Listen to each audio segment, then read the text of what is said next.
প্রধানমন্ত্রী শেখ হাসিনা বলেছেন, খেলাধুলার মাধ্যমে প্রতিযোগিতামূলক মনোভাবের মধ্য দিয়ে দেশে যোগ্য নাগরিক তৈরি হবে। সেজন্য খেলাধুলাকে বিশেষ গুরুত্ব দিয়েছে সরকার। শনিবার রাজধানীর আর্মি স্টেডিয়ামে বাংলাদেশ অ্যাসোসিয়েশন অফ ব্যাংকস আয়োজিত ফুটবল টুর্নামেন্টের সমাপনী অনুষ্ঠানে এসব কথা বলেন তিনি।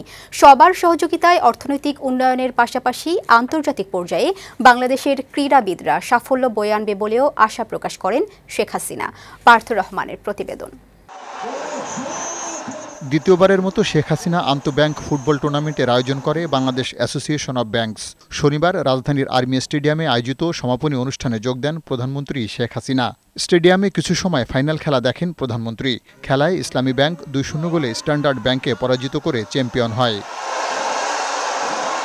খেলা শেষে চ্যাম্পিয়ন ও রানার্স আপ দলের খেলোয়াড় ও কর্মকর্তাদের হাতে ট্রফি তুলে দেন প্রধানমন্ত্রী শেখ হাসিনা।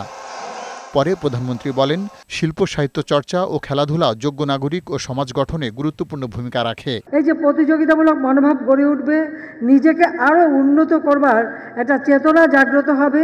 সেই সাথে খেলাধুলা, লেখাপড়া, সংস্কৃতি চর্চার মধ্য দিয়ে নিজের যে দেশের একটা সংস্কৃতি, নিজের যে একটা জ্ঞান, নিজের মেধা, মনন সেটাকে একটা প্রকাশ করবার সুযোগ পাবে সবাই।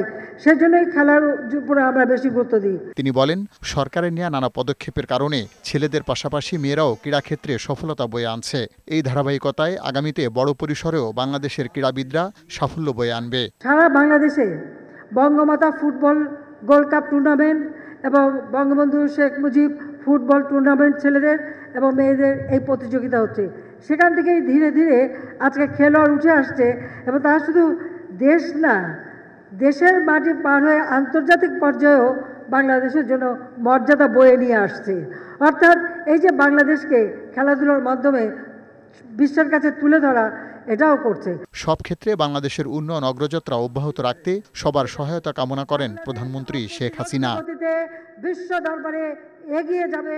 পার্থ রহমান, বৈশাখী সংবাদ, ঢাকা।